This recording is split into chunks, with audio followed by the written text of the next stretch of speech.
our people tired of losses and cried out for a king to lead them. First the people called for a king, and then the judges too thought a king would make us stronger. At last only the prophets spoke against it, and the prophet who spoke loudest was Samuel. Samuel was the greatest prophet in all the land, and heard Yahweh's voice most clearly.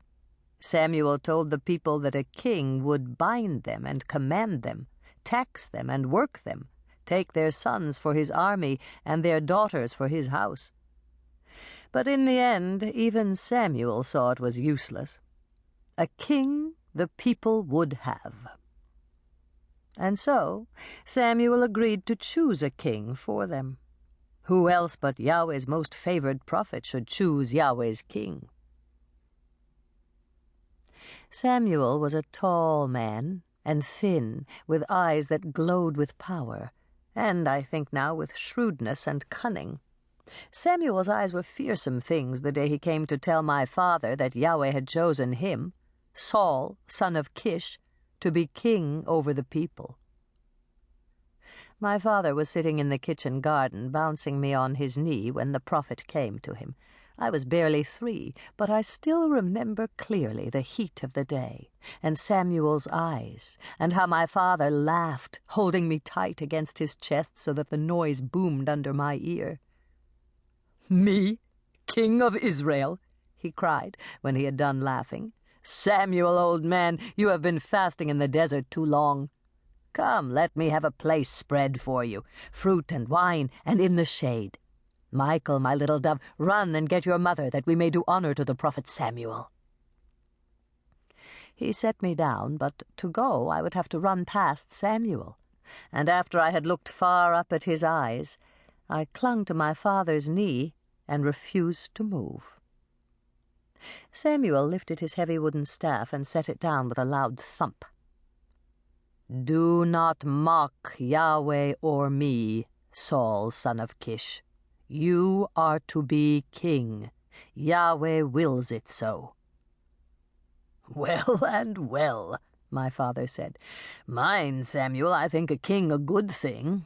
And so I said when the judges asked us all.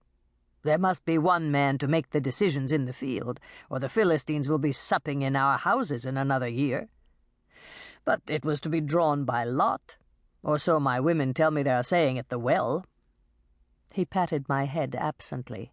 "And now you say Yahweh has chosen me?" Samuel nodded. "Well and well," my father said again. "But I am only the son of a humble man, and a Benjaminite, from the smallest house of the smallest tribe in all Israel. Why me, Samuel? Because I was once lucky with my spear?" My father, Saul, was the only man who had won a great victory since the days of the great judges. He had taken up sword and spear and saved the city of Jabesh-Gilead from the Ammonites in the same year that I was born. "Yahweh's ways are not for us to dispute, Saul." "I don't dispute them, man, but if the oil's to be on my head, there are plenty of men who will." A pause. "Send the child away," Samuel said. My father laughed again and picked me up. I buried my face in his chest, for Samuel was looking at me. "What? My little Michal? Oh, very well. Down you go, my dove, and off to your mother." There was that in his voice that meant no argument, so I ran to get past the prophet safely. It meant I heard no more, but I did not care. That summer I was only 3, and the word king meant little to me. It meant more to my brother Jonathan, though.